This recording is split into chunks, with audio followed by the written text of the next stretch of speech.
Welcome back. Jagtial జిల్లాలో రెండు వేర్వేరు గురుకుల పాఠశాలలో చనిపోయిన ఇద్దరు విద్యార్థుల కుటుంబాలను డిప్యూటీ సీఎం భట్టి విక్రమార్క పరామర్శించారు. మృతుల కుటుంబాలకు రెసిడెన్షియల్ పరిధిలో ప్రభుత్వ ఉద్యోగాలు ఇస్తామని హామీ ఇచ్చారు. భవిష్యత్తులో ఇలాంటి ఘటనలు పునరావృతం కాకుండా తగు చర్యలు తీసుకుంటామన్నారు. విష పురుగుల వల్ల విద్యార్థులు చనిపోవడం బాధాకరమని భట్టి ఆవేదన వ్యక్తం చేశారు.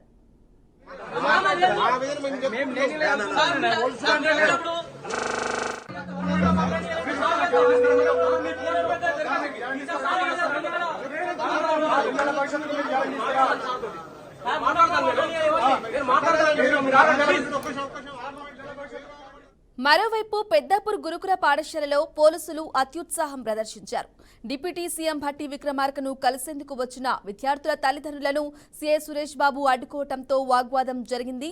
మీ పిల్లలు ఈ గురుకులంలో చదవటం లేదు, ఇక్కడ చనిపోలేదు కదా అన్న పోలీసులపై తల్లిదండ్రులు ఆగ్రహం వ్యక్తం చేశారు.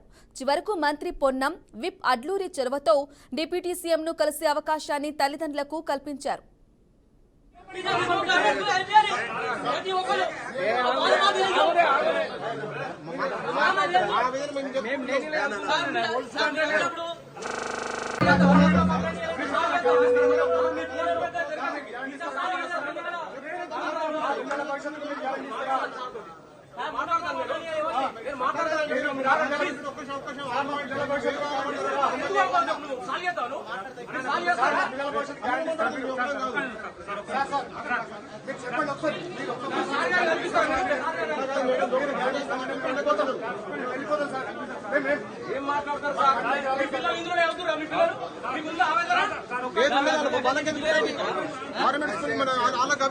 గవర్నమెంట్